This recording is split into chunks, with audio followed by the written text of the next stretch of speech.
Good evening, and welcome to our 9th virtual town hall devoted to 2020 planning activities here at Johns Hopkins University. I'm Stephen Gange, Professor of Epidemiology and Executive Vice Provost for Academic Affairs and one of the leads of our 2020 planning efforts.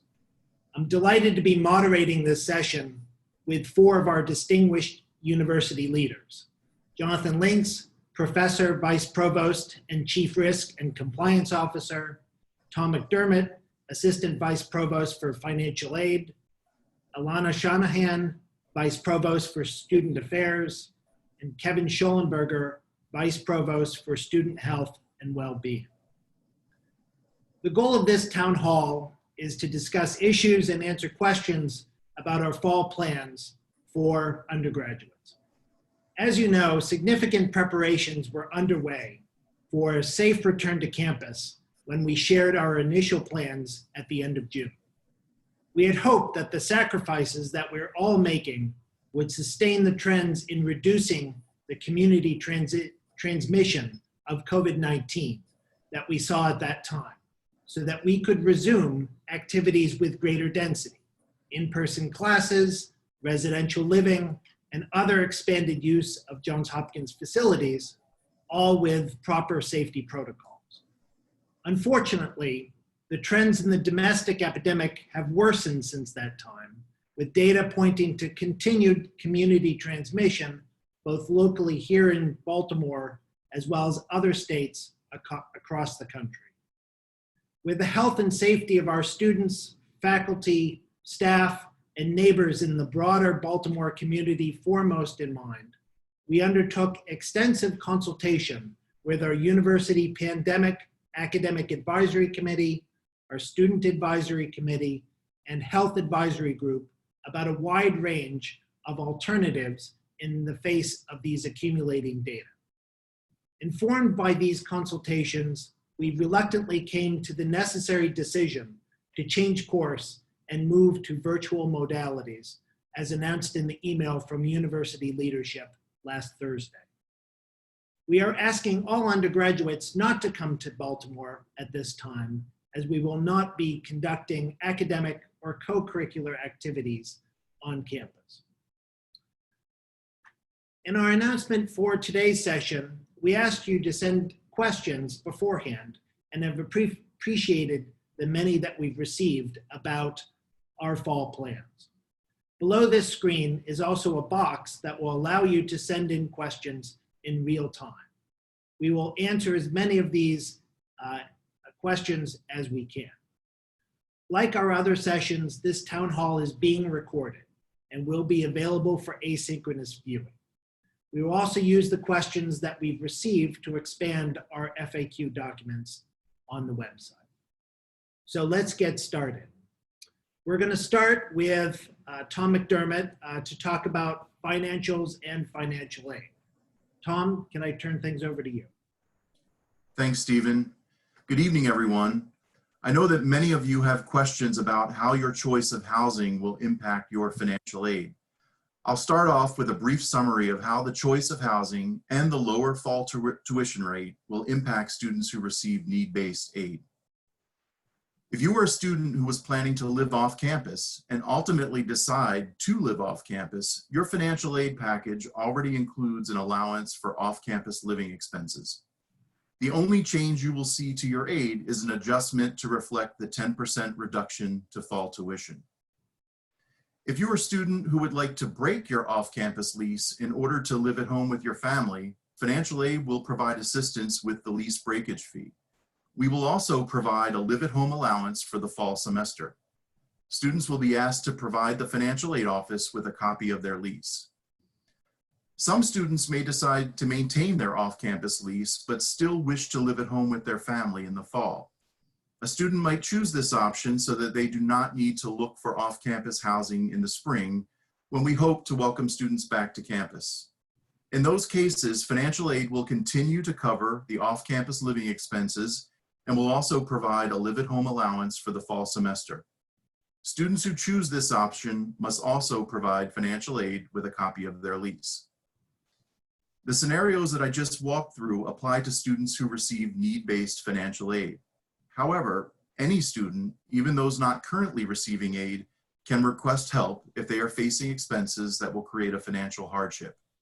We ask that any family in this situation send their written request along with their most recent tax returns to the Financial Aid Office for review. If you have already submitted a request through the Student Affairs Resource Form, Financial Aid will follow up with you and provide further instructions. Last but not least, the Student Affairs Resource and Housing Exception Form will remain active through tomorrow morning at 9 a.m. However, any student can ask for financial aid help at any time before or during the school year by following the reconsideration of aid procedures that are posted on our website at finaid.jhu.edu. Now I'm going to turn it over to Alanna Shanahan. Actually, Tom, maybe before that, there were some questions that were coming in about the reduction in tuition affecting students' financial aid packages. Might be useful to address that. So our financial aid packages are based on a comprehensive cost of attendance that includes tuition, an estimate for living expenses, whether they're on campus or off campus or at home with parents, books and supplies and personal expenses, and travel. When those costs are lower, and they would be for the fall term due to the 10% reduction in tuition, the amount of financial aid to meet full need is actually lower. So, students who are receiving need-based financial aid will generally see their financial aid package reduced by the amount of that 10% reduction to tuition and fees. And there was a question about students with who wanted to convert part of their financial aid packages if remote or virtual work study was not available.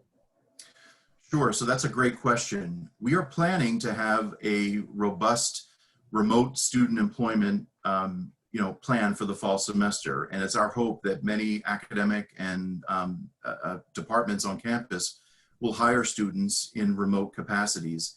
However, if any student has work study as part of their financial aid package and is unable to find a job for the fall term, they should reach out to financial aid to discuss their options, which would include us replacing the work component for the fall term with Hopkins grant aid.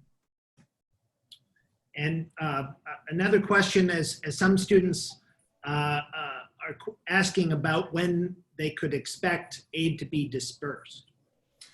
So we are scheduled to disperse the fall portion of financial aid on midnight, August the 25th. And so any student who has a complete financial aid application in and all of their documents are turned in can expect to receive financial aid credited to their student account on August the 25th. And we'll continue to disperse aid nightly for the first few weeks of the semester.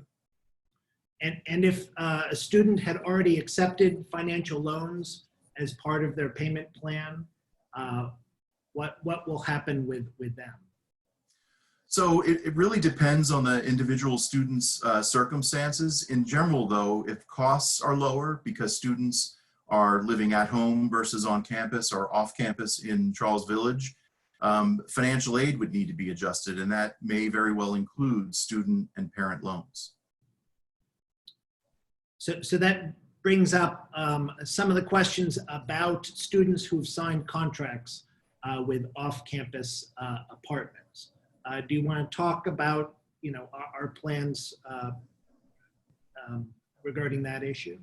Sure. So as I mentioned at the beginning, any student who is facing the difficult decision of heeding the university's advice to stay at home, but is challenged by the fact that they have signed an off-campus lease and are struggling what to do, live off campus, return home, financial aid is prepared to help those students.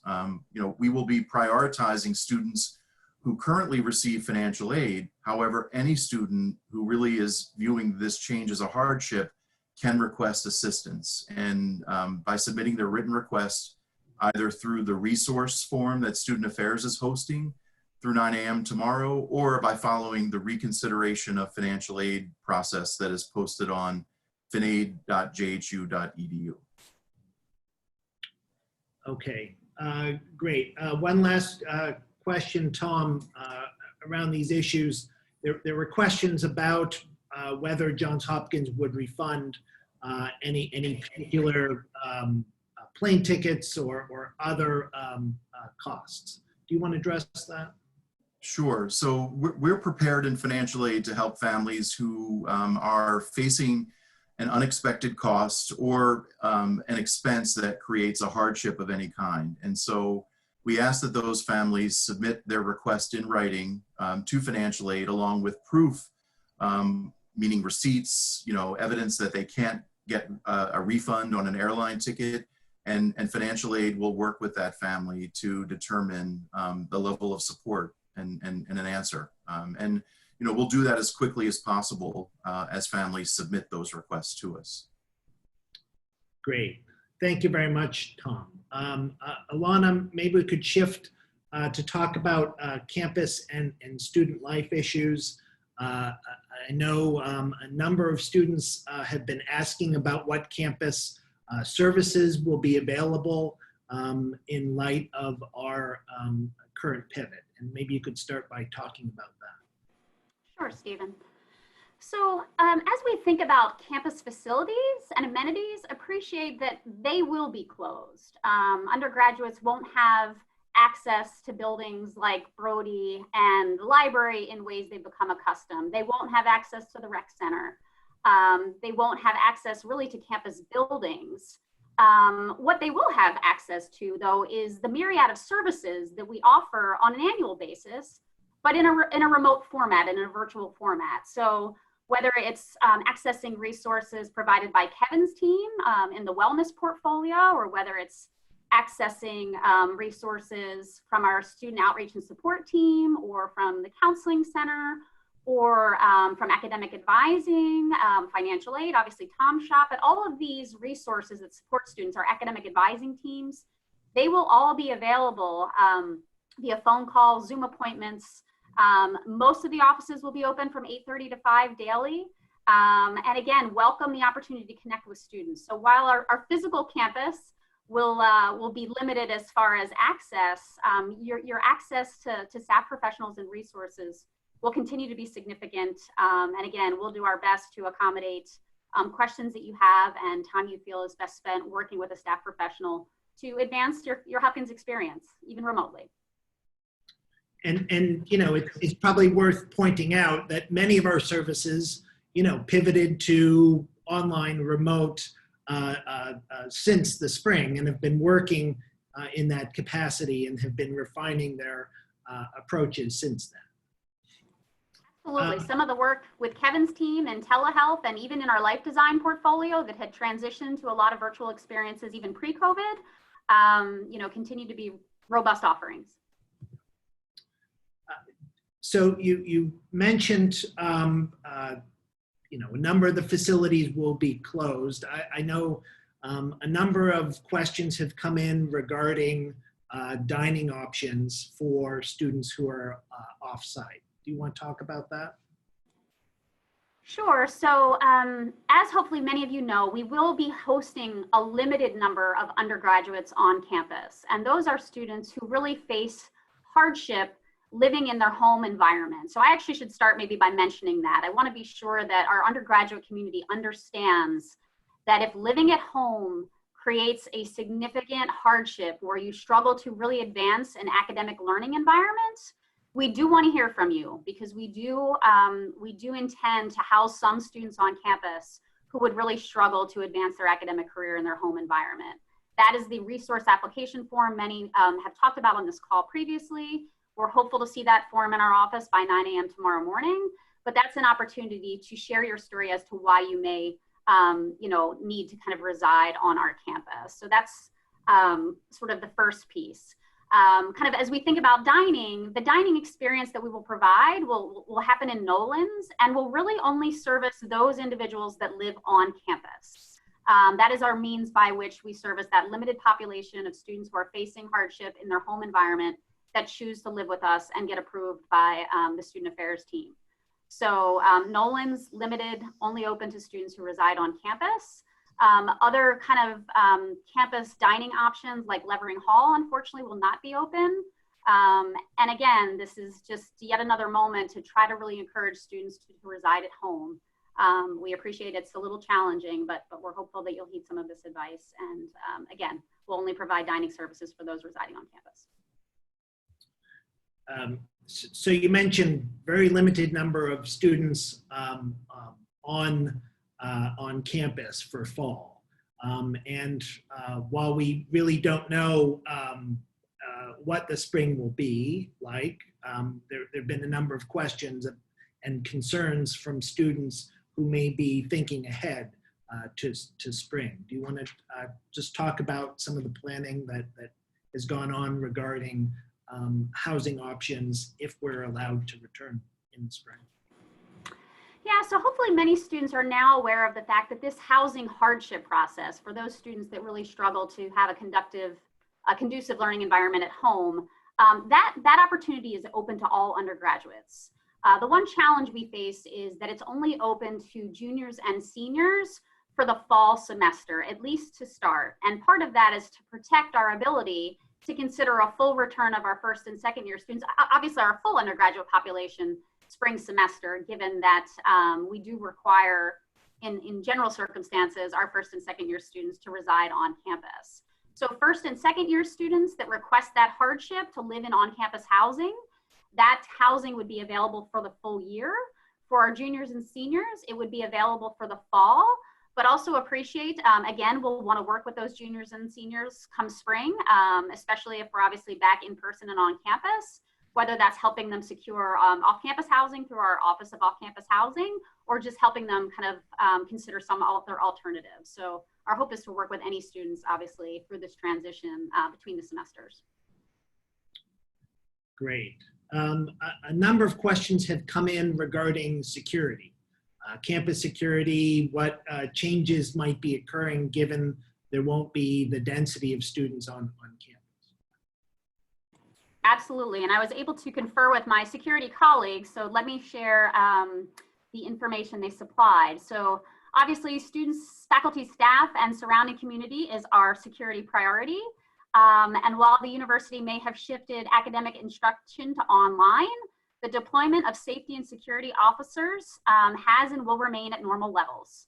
All previously provided services, walking escorts, those services will remain 24/7. Our security officers are designated as essential personnel, so you will continue to see them not only walking our campus, but walking the surrounding community. The only major difference you will see is our security guards, following good public health guidance, will be wearing masks as they do their responsibilities in and around campus. Great. That's terrific. Thank you, Alanna. There have been several questions about the experience, co-curricular experience. And I know your team has been thinking carefully about how to engender an experience for incoming freshmen and whether there are additional aspects that you'd like to share with regard to extracurricular activities, in particular with respect to first year students, who clearly have the greatest burden of building or participating in the Johns Hopkins community. Absolutely. So special attention paid to our first year students, and again, supporting them, exposing them, helping them build connectivity not only to one another, but to the institution broadly, has been obviously kind of critical work in progress since the spring. We really started thinking about sort of our orientation experience, knowing that the environment may look atypical. So we've had the benefit of really elongating our orientation and first year experience by allowing our first year students to begin engaging with their peers and what we call our first year mentors, which are upperclassmen who are really hired to sort of shepherd first year students through their experience, both social and academic. And that work began last month and will continue likely through the entire fall semester with the potential to continue through spring, depending obviously on where we are. But the role and responsibility of those first year mentors are not only to make sort of personal connections between our first year students, but also to think about how they connect those first year students to these critical resources that will ensure that our first year students have a successful transition and a successful experience. So connecting these first year students to the programming that's offered in Kevin's portfolio around health and well-being, connecting these students to their academic advisors so they understand all the academic services that have now been transitioned to an online modality, whether it's Pilot, one of our programs around coursework that helps students, whether it's just sort of how they navigate their course selection, whether it's students who may be relatively unfamiliar with kind of the collegiate environment. Some of our students who are first generation college students will have the benefit of kind of additional support through both first year mentors who are in that position, were in that position themselves, and from staff who are dedicated to focusing on their experience from sort of a success coaching and academic advising perspective. So, and through all that, we're also not losing sight of the faculty connection, which is so important to our undergraduates, but particularly for our first year students. We really want them to build personal relationships with our faculty outside of the classroom, and that looks and feels a little different in a remote environment. But our ability to sort of structure kind of informal virtual meet and greets where a faculty member can talk not about their class, but about their area of interest in their academic discipline, we feel like is a really important initiative for first year students and something that we're spending a lot of time on as we obviously move into the start of the semester. That's great. Just looking through the variety of questions, just talk a little bit about the outdoor spaces, right? You know, this is a open campus.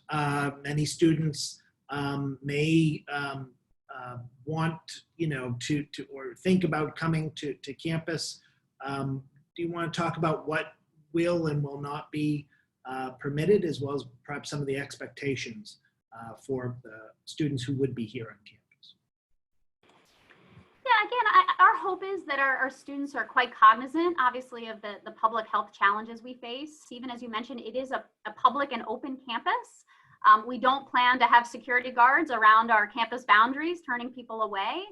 But what we really don't want to see is students in formal, organized congregations, events happening. It's really a risk to public health. It's a risk to our community. It's obviously, we've taken a lot of the measures we've taken to avoid that very thing.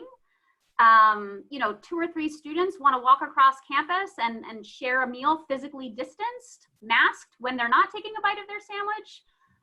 Less problematic, but I think as you start to think about students using our open public campus spaces in highly organized and densified ways, that's a moment where you'll expect to see security or a member of our campus community, you know, ask the students to really be thoughtful around what we're trying to accomplish, and you know, asking that group to disband. But again, the casual kind of moment on campus, understood, but organized social activity that's happening with any significant volume, you know, we'll want to turn that away.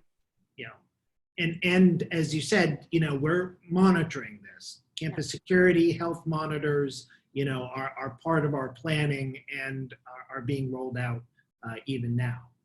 Absolutely. And they're also there to just help enforce the general practices of ensuring that anybody who's walking across our campus is wearing a mask. So they will very much be part of the campus experience, even now. Let's see, there are some questions on transportation and whether transportation will be continuing. Do you want to talk about that? Yep, absolutely. Another place where I'm not an expert, but I was able to pull together some information. So basically our shuttles will continue to run. They'll run from 6 a.m. to 12:30 a.m. Monday through Friday, from 7:25 a.m. to midnight on Saturday, and from 10:45 a.m. to midnight on Sundays. The night ride operating hours are 7 p.m. to 2 a.m. Again, we're taking significant sort of health measures even within the context of transportation. So ensuring that passengers are entering kind of buses in one space, drivers ensuring that passengers are masked, consistent cleaning of our shuttles and buses. So you know, a lot of Lysol and Clorox wipes within the transportation community happening. So thoughtful about continuing to provide the service that reflects the density on campus, but also particularly thoughtful around sort of the health measures we're taking to keep the transportation options safe. Great. There was a question going back to facilities. I think you'd mentioned Brody would be closed. Generally, the libraries are closed for, you know, activities, but the ability to borrow books, get materials is still there, correct? Correct. Correct. Again, a lot of the services that the library can provide outside of its physical space absolutely remain intact.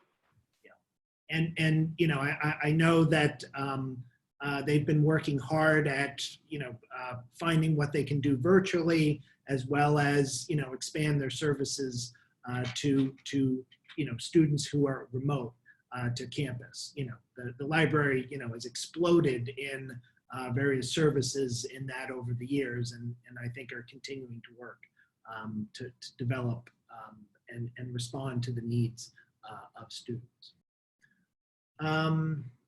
Let's see, a couple more questions about campus and student life. Question about the students who were here in the spring and had to depart and left positions that were packed up by your team. What are the plans about getting access to those items? Yeah, so this unfortunately became a bit more complicated than we would have hoped. So basically what we're asking is any student at this point who is interested in retrieving their personal belongings, we just ask that you be in touch with the housing office.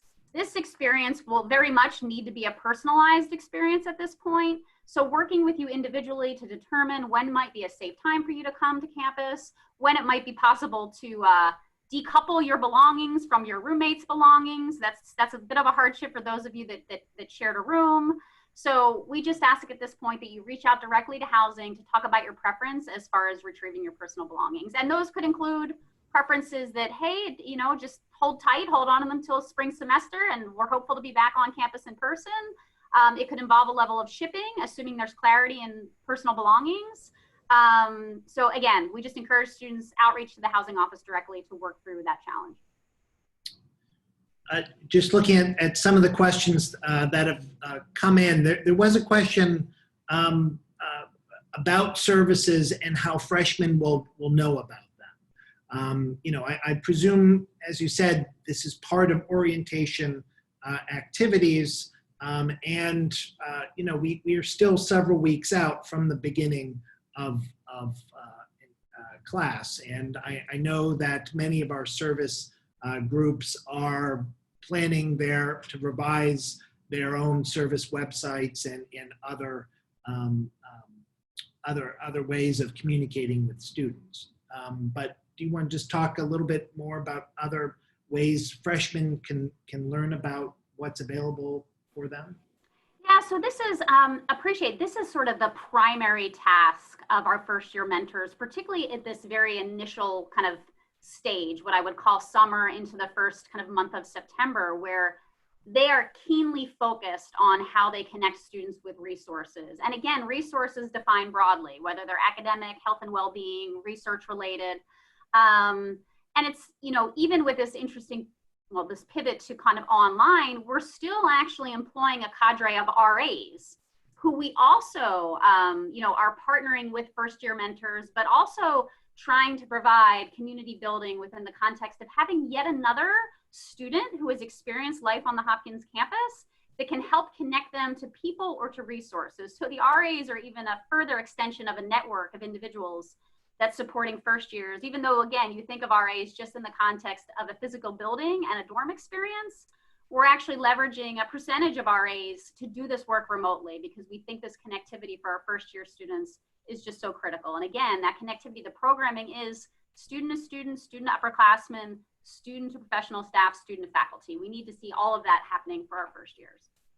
Yeah, that's great, Alanna. Thank you very much. So I think we're gonna switch now to some questions around health and mental health services.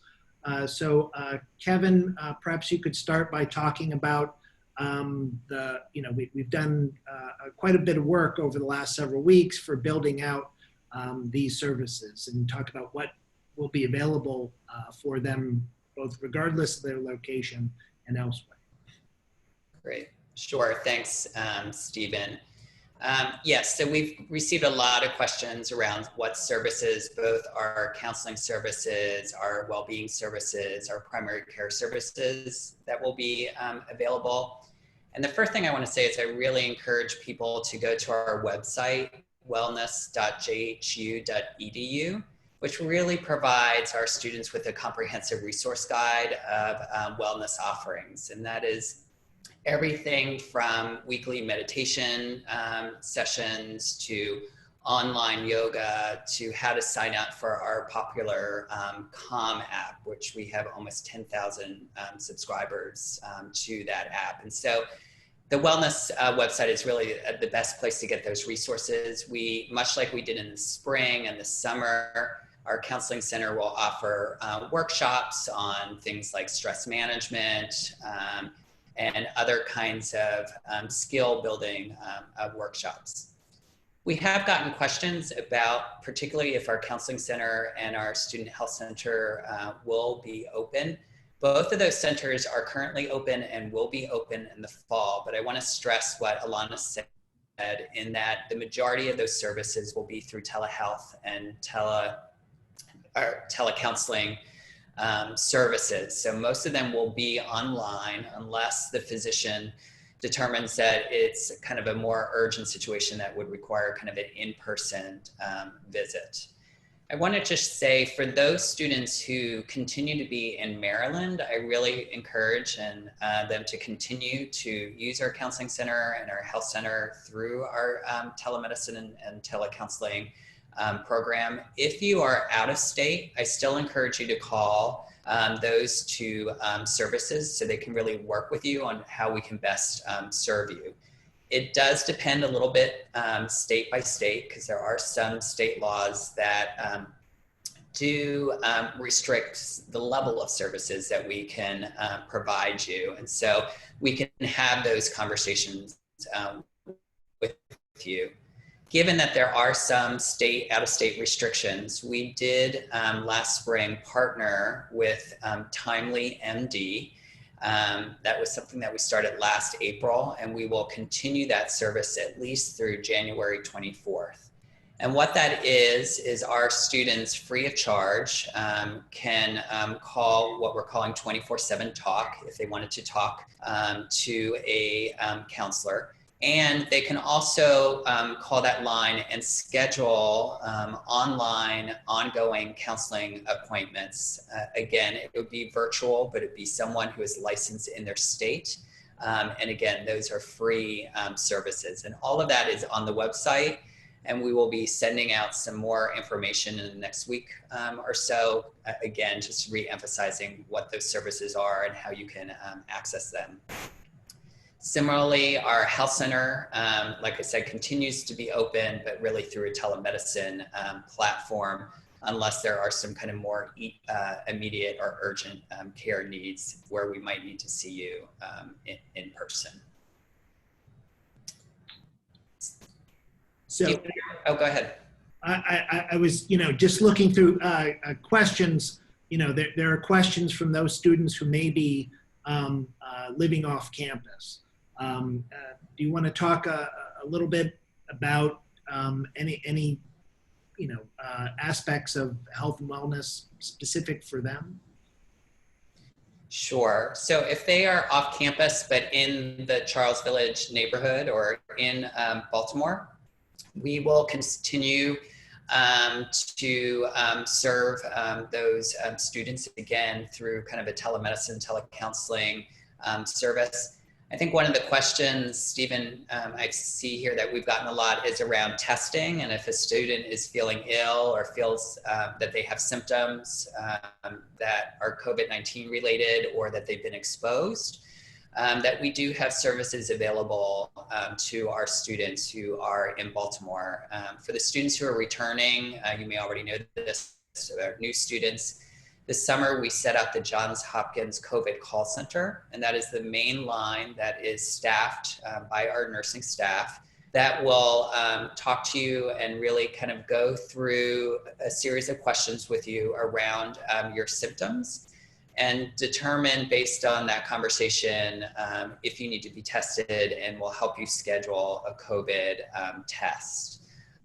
If you do test positive, again, we will have our health center staff work with you around what you would need to do as far as quarantine and isolation, as well as do daily checks with you regarding your symptoms. So those are the services we're currently offering and will continue to currently offer in the fall.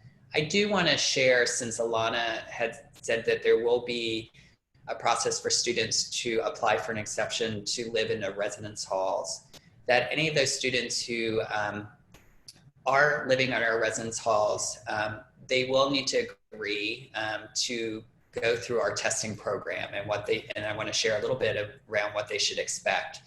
So they will, when they arrive on campus during move-in, they will be screened for symptoms, which includes making sure that they don't have a temperature. They will also, at that time, we will administer a COVID test.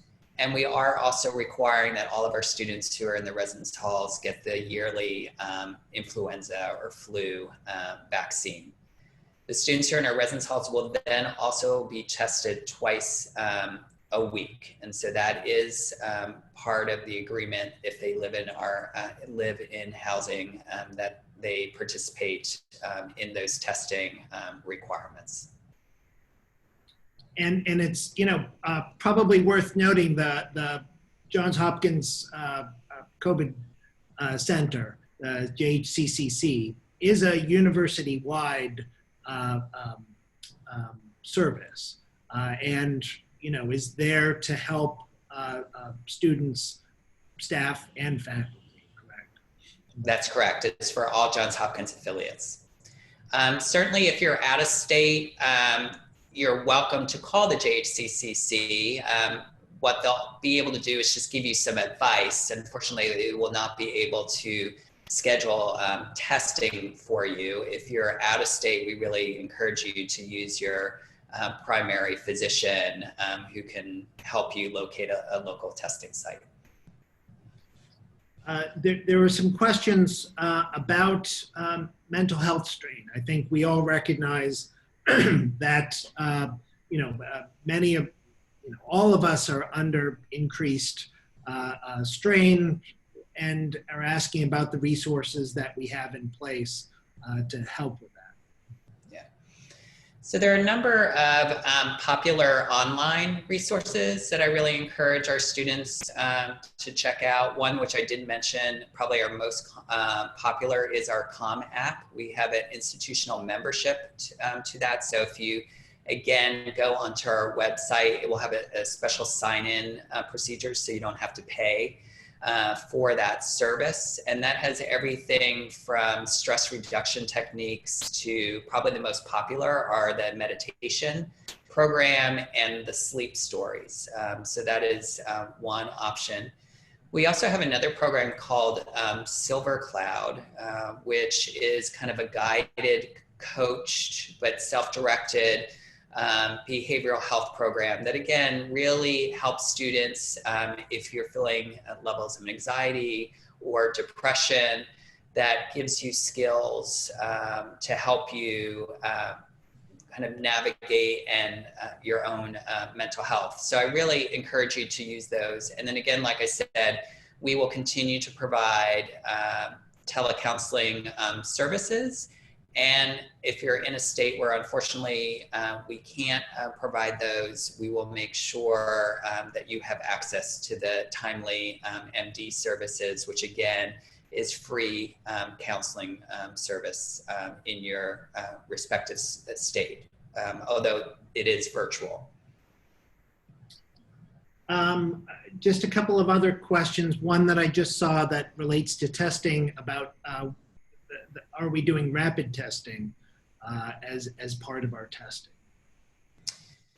We are for our residential population. And so most of our, I should go back, and Jon Links will speak in a little bit too more about our testing program. But the initial tests that our residents will get is kind of a self-collection testing, which takes about 24 hours to get those test results. However, if we do have a student in our residence halls who have symptoms, we want to be able to assist them and move them into quarantine or isolation housing fairly soon. And so we do have some point of care testing, which has a turnaround time of about 15 to 20 minutes to get those results. So before pivoting to some other testing questions, let me just follow up with a couple of other health and mental health. So there are some questions about the insurance coverage requirement. Do you want to talk about that? Yes, and I'm just pulling that up to make sure that I have it correctly. So yes, we do require our students to have health insurance and health coverage. And so they are automatically enrolled in our Hopkins health plan. However, you do have the option to waive that plan, and we do have those procedures and criteria online, but we have made some changes from what we normally do, and I want to share some of those changes. Prior to this, if you were an international student with a J1 or F1 visa, you did not have the option to waive our student health insurance. You had to take the Johns Hopkins health insurance. If you are currently J1 or F1 visa holder and are during the fall semester continuing to reside and do your education outside of the US, you can waive that insurance. Similarly, for our domestic students, if you were going to waive, you had to show that you at least had coverage in Maryland, which meant some of the Medicaid and state plans were not accepted as a criteria for waiver. We have also changed that, and that just was changed on our website this week. And so a student can waive if they have a Medicaid or another insurance plan for the state which they are residing in for the upcoming fall semester. Okay, great. One last question about masks and other safety kits and what we're providing to students. Yeah, that's a great question. So the students who part of the move-in process that I had described, where you'll be screened and tested and get your flu vaccination, you will also be handed a welcome health kit, which includes 2 masks. It includes a thermometer and some supplies such as hand wipes. We are also have ordered those for our off-campus students and are just working out how to best distribute those for students who do decide to still live in the neighborhood, and we'll be getting some information out shortly about how we're going to be distributing those. Great. Thanks, Kevin. Why don't we shift and talk, since you did bring up testing and you talked about testing for medical management, to talk about some of our other testing plans. And let me shift gears to Jon Links to talk about that. Hello, everyone. Before I launch into testing per se, I want to make a couple of broader public health comments. So first of all 5 of us on this call do what we do because we love students. And like all of university leadership, and indeed the entire faculty, we are profoundly disappointed with the way things have played out for the fall. That profound disappointment does not mean we don't think this is the right thing to do. I'll remind you, we have the #1 school of public health in the world. We have a leading school of medicine, and we have marshaled a number of faculty to give us ongoing advice. Stephen and I are both professors of public health ourselves. We've been professors for decades, much longer than we've been academic leaders. And we follow the science and we follow the data. We look at what other schools in the area and elsewhere are doing, but we make up our own minds based on our own data and our own sense, not only of what's happening now, but the trajectory. And you may recognize that Drs. Fauci and Birx have identified Baltimore as one of 9 cities or regions in the country that bear particular attention. They didn't do it because of one number. They did it because of a host of numbers and the change in those numbers over time. We ourselves have modelers who also predict trajectory over months. And it was all of that in ensemble that led us to this really, really difficult and disappointing decision. We will follow the same approach as we think about the spring. Part of why we wait longer than others to make difficult decisions is because we want the best data possible. And that is what drives everything we do. That's also true of testing. So there's a lot of confusion about testing in the media. There's really 3 purposes for testing. Kevin's touched on 2 of them. The 3 purposes are medical management, epidemiologic surveillance, and public health control. Let me take each of those in turn. As Kevin has said, anyone with symptoms is going to get tested, and that's for medical management purposes. And through that Johns Hopkins COVID call center process, the student will be referred to testing if appropriate, will be given the results, will be clinically managed through student health, and will have case investigation and contact notification to any close contacts of that student. All of that for medical management purposes. Kevin also said that our residential students, even without symptoms, are going to be routinely tested throughout the semester. That's because they're living in a congregate living situation, a inherently higher risk situation.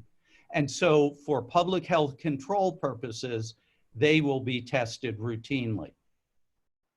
We will also identify a group of students, staff, and faculty who, as a cohort, will be tested throughout the semester for epidemiologic surveillance purposes. And that is so that we can monitor the public health conditions and changes in those conditions on campus to complement the data we already obtain for Baltimore City, for Maryland, and for the surrounding areas. Great, John. There were, a number of questions about, what that surveillance testing will look like. Will that include just students on campus? Do you want to talk about our plans and our thoughts on providing kind of broad-based measures of the community? So the epidemiologic surveillance study is actually a research study. That's the way it's framed. It's going to have operational impact in terms of monitoring conditions on campus, but it will fall under all the federal rules and regulations around human subjects research. So we will recruit volunteers into that study. It is not open-ended in terms of the number of volunteers, but we will be recruiting, at this point, we think, both on and off-campus students, as well as on-campus staff and faculty to participate in that study. I've already talked about, and Kevin's talked about, the testing of the residential students. That public health control process, which is separate from the epidemiologic surveillance study, is one that we will look as the semester unfolds to perhaps expand. We're not promising that now, but as circumstances warrant, we may expand that program as well. Great, thank you, John. Maybe we could shift a little bit to talk about some questions regarding international students. I think we're also all deeply saddened that under the current guidance from the federal government that international students who are not already in this country, new students would not be able to come on an F1 visa, but continuing students will be able to come. There were some questions about campus employment and paid internships of these students. Do you want to talk about the policy for students who won't be physically here in the US? Sure. So we are faced with host country laws that tie our hands in terms of employment at a distance. So in terms of jobs, where a student would normally be hired and compensated via wages, we are not going to do that for students who are in other countries. Those opportunities will be open to students in the US. However, doctoral students who are receiving stipends, which are not wages for doing work, but are meant as support for their pursuit of degree, will continue to get those stipends. We will honor the stipends no matter where those students are throughout the world. Great. And I know there were some questions about when students should expect to hear from the Office of International Services. I know that they are planning to reach out for continuing students this week in order to provide them a letter that will allow them to talk about how our position is in line with current guidance for those who would be continuing. Again, for new students, it's unfortunate that we won't be able to have them participate or come into the US, but look forward to their participation remotely. There's a question about the policy that you just mentioned. There were several questions about it, whether it's a Hopkins policy or not. Do you want to talk a little bit about that before maybe we shift to some questions on academics? Sure. So again, in the media, there's a bit of confusion about this. So US immigration law obviously governs who comes into this country. US immigration law does not govern what happens in other countries. So US immigration law means that we can't welcome all the international students we want to welcome. And that means some are in their home countries away from the US. Their local home country employment and corporate laws govern what we can and can't do in terms of paying them. And so it's actually not Hopkins policy or US law that is tying our hands in terms of employment abroad. It is the complex set of regulations and laws around both employment and corporate setup, doing business in other countries, that is tying our hands right now. Great. Thank you, John. We've received a number of questions around academics that I thought I could address. So let me talk about some of them. So there are questions about whether there'd be an opportunity to change class schedules and whether any additional classes or sections might be added. And I think that our academic class schedule is largely set, but just like every other term, changes may continue up to the beginning of the first day of class. Certainly our faculty are looking at the decision and making changes to sections in order to optimize their delivery. The add drop timelines for classes will remain the same. You can add classes within the first 2 weeks, drop until the end of the 6th week, and withdraw until the end of the 11th week. There was a question about whether the academic breaks will be reinstated to their original scheduled dates now that there are no in-person classes, and the answer is yes. Our calendar is now reverting to the original Homewood semester calendar. So the first day of instruction will remain August 31st. No classes will be held on Labor Day. During the fall break, which is October 22nd and 23rd, or the week of Thanksgiving, November 23rd to 27th. The last day of class will continue to be December 9th, and final exams will not exceed December 22nd.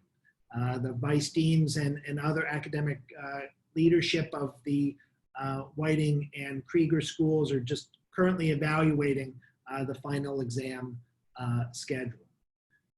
So we don't anticipate any exams will exceed the 22nd, and our current plan is that the first day of spring classes would continue to be January 25th. There have been a number of questions about how our classes will be conducted, whether they will be done synchronously or asynchronously, and the answer is both. The faculty were asked to plan for this contingency if we weren't able to bring students back on campus from the beginning of our planning process. And they have been both evaluating the best modality for their class, as well as putting their plans into effect really over the whole summer. You know, we recognize that you know, synchronous classes don't necessarily fit everyone's schedule, and many instructors, you know, are highly attuned to this issue. Many courses that are even done synchronously may be recorded, but it really does vary by instructor, as does the need for synchronous attendance and participation. So I'd certainly encourage all students to check the syllabus on the first day of class about what the expectations are. And certainly, you know, check in with your instructor by contacting them early in the class if you have any trouble attending certain sessions.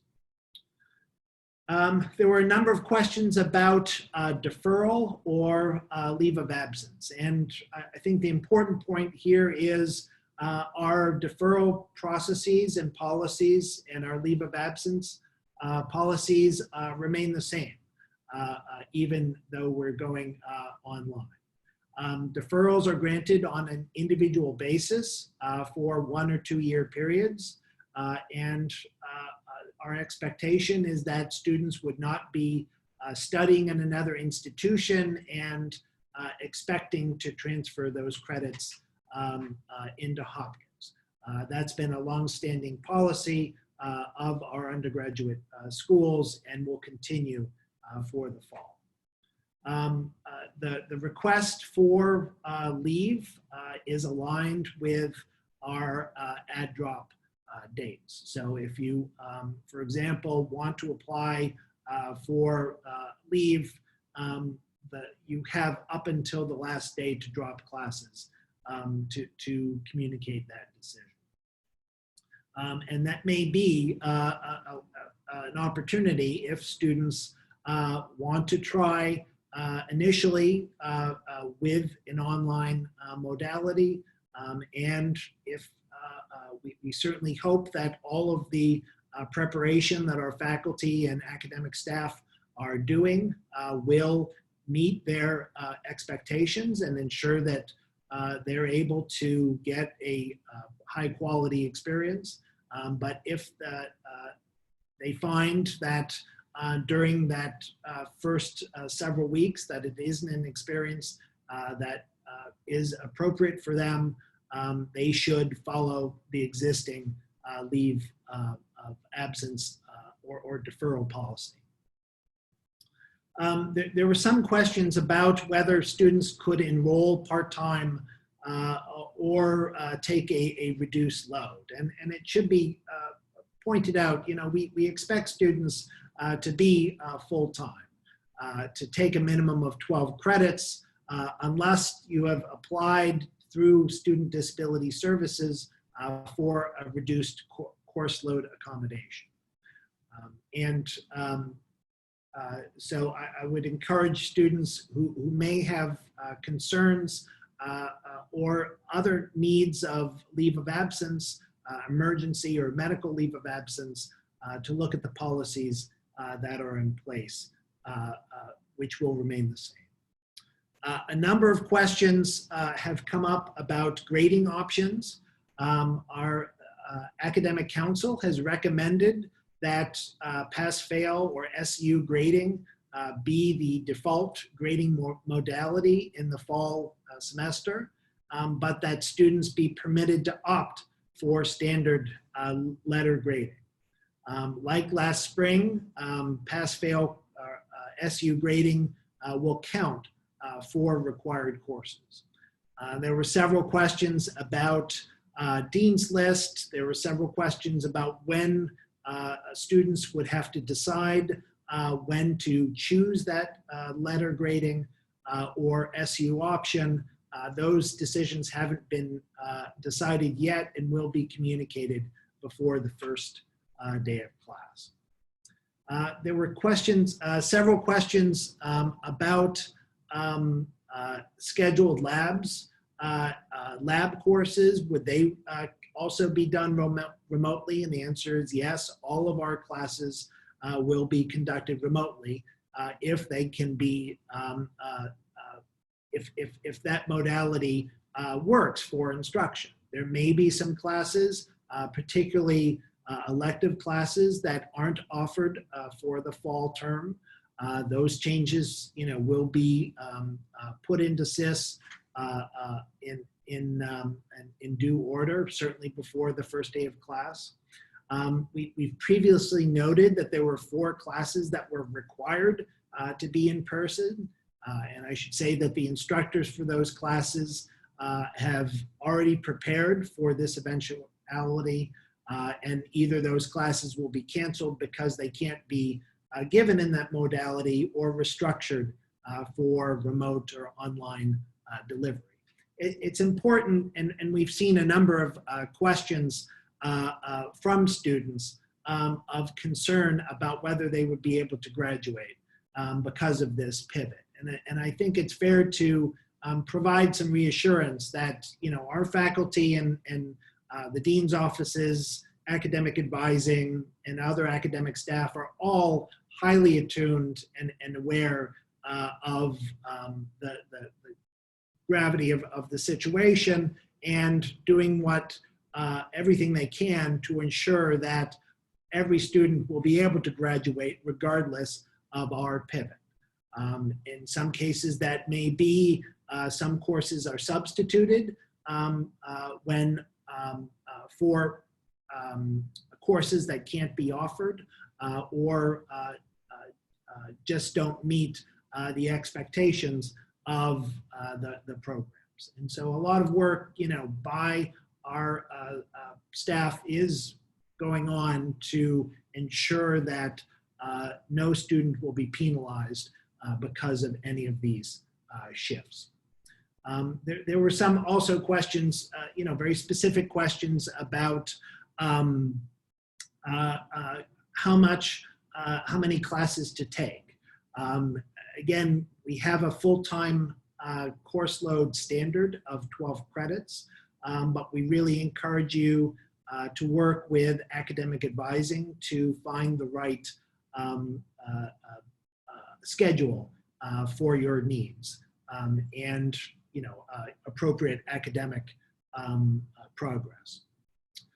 So those were some of the course load and academic issues. I want to just circle back because there were some questions that had come in for some of the other areas that I thought might be worthwhile. Tom, there were a number of questions that I think as you were talking that spurred a number of questions. So maybe let me just run some of them past you. There's a question about reapplying for financial aid and whether that's necessary. Do you want to talk about that? Sure. So students are required to apply for financial aid every year. The application deadline is January 15th for most students, including returning undergraduates. And the reason that we ask students to reapply is because we know that family situations are by no means static. And so each year when you apply, it's an opportunity to let us know what your most current financial situation is so that the need-based financial aid package we offer you is best aligned with your current circumstances. And then there are a couple of questions about timing. When students will see bills, if students have already paid fees, when they might expect refunds. Do you want to talk about that? Sure. So the Office of Student Accounts is planning to release billing statements and display them online in SIS on August the 20th. The financial aid officers are working furiously this week to revise financial aid packages so that the anticipated aid that appears on those bills is accurate when students log on to view them next Thursday. And I am sure of this answer. Scholarships and grants that are not need-based will continue to be administered as per usual practices, correct? That's correct.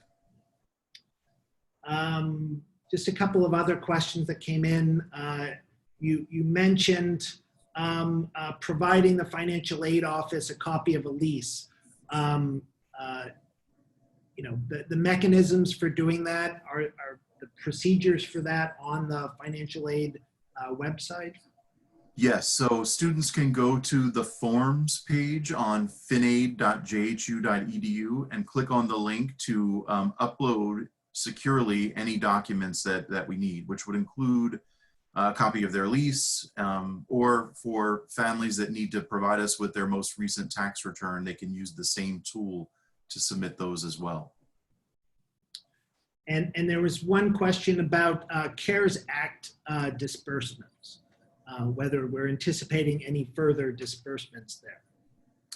So we are on track to disperse about $3.1 million in CARES Act funds to about 2,600 graduate and undergraduate students. We're very close to that. Students are required to log into our system and indicate that they did in fact incur expenses related to the disruption of campus activities. We do anticipate going back and making an additional round of awards to fully spend the $3.1 million.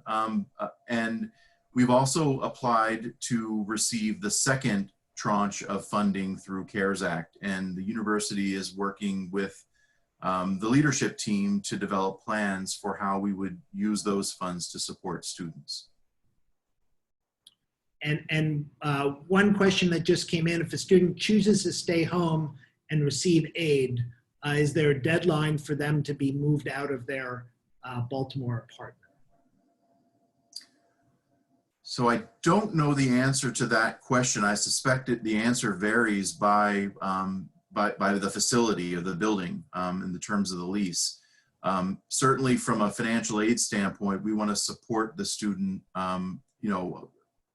their decision to move at home. So if for some reason that doesn't happen exactly at the beginning of the term, we'll work with that student to make sure that their financial aid package, and particularly the support for living at home and off campus, is adjusted accordingly.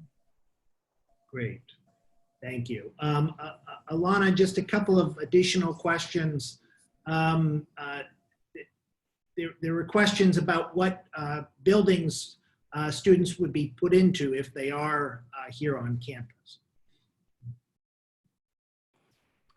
Yeah, so we're still actually determining, based on the number of hardship requests to live on campus, which buildings best service the size of that population. So obviously thinking about, how do we limit the number of students sharing fixtures? How can we ensure that we have isolation and quarantining spaces for students who, if they are living with us, do fall ill?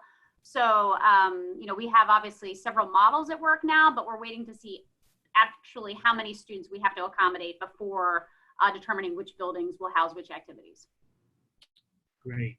And I think you talked about this, but given how important it is thinking forward in spring, if freshmen are able to come back, or we're able to invite them back, housing options will be available for them, correct? Yeah, as we think about spring and as we think about the potential to welcome back our full community, our first year students would be our priority for on-campus living experience, given the fact that, again, they sadly haven't had one yet, and we want them to obviously understand kind of our on-campus living experience and have a lot of the resources that are built into an on-campus living experience for spring semester. So our hope would be to accommodate first years, potentially more, but we still have to be cognizant of ensuring that we have spaces for isolation and quarantining if that's still a need come spring. So we'd still have to think about how we would manage the second year and what's the best sort of opportunity to accommodate them on campus or in the region as well. Yeah, and the standard for sharing and particularly bathroom sharing and room sharing that we're using now that we were planning to put into place. Do you want to just reiterate that? Yeah, just the advice from the folks and experts that we've worked with, whether it's been the health advisory committee or some individuals on this call, again, private bedrooms on campus, limited fixture sharing, all the pieces that we've sort of vetted on the front end of this process, we will maintain obviously through the fall kind of on-campus living experience. Great. And just in the remaining minutes, Kevin, just a question that I think some students may have.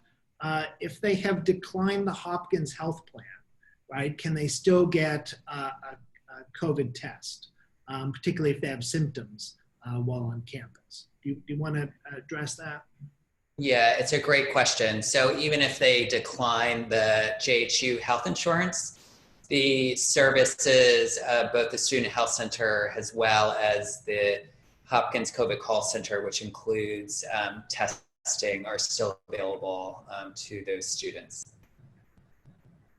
Great. And one of the predominant questions that we haven't addressed, up to now, is for us to prognosticate a little bit about spring, and good questions about when we would be able to make key decisions, metrics that we're using to follow the epidemic. And as Dr. Links indicated, we are looking at a spectrum of different metrics that include both regional, actual occurrence of COVID, as well as testing capacity, as well as our own preparations to receive students back to campus. We've made a tremendous amount of progress, and are very hopeful about where we will be in the spring, provided that the virus participates and makes a continued progress in the reduction of community transmission. And while we've made many decisions to depopulate the campus, we will continue to work on preparing for students to return to this spring. We were prepared and working towards students coming back this fall. Again, for a variety of reasons that we've talked about, we felt that it wasn't appropriate and that the pandemic was not in a place that we could bring students back. We really hope to be able to welcome students back for the spring semester and certainly do everything in our power that maximizes that possibility. So let me just close. Thank you all for participating in today's town hall. As I know that we weren't able to address every question, I hope that the session has been able to provide further clarity to the extensive planning that we've been doing for safe and effective return to campus. I'll just remind people this session was recorded, and looking at the questions that came in, some of them might have been addressed at an earlier point in the town hall, and I would encourage you all to take a look at the archive that will be provided on the web. I'd also encourage you to continue to use our resource and FAQs on our COVID website. We will continue to build that out as we prepare for the beginning of class. Certainly use many of the questions that have come in to help populate that. We also anticipate holding additional sessions and will certainly notify you when they're scheduled. Until then, please remember to keep adhering to good public health measures. Wash your hands often, avoid close contact and maintain social distancing, and keep wearing a face covering when in public. Keep safe, and we look forward to seeing you at our next town hall.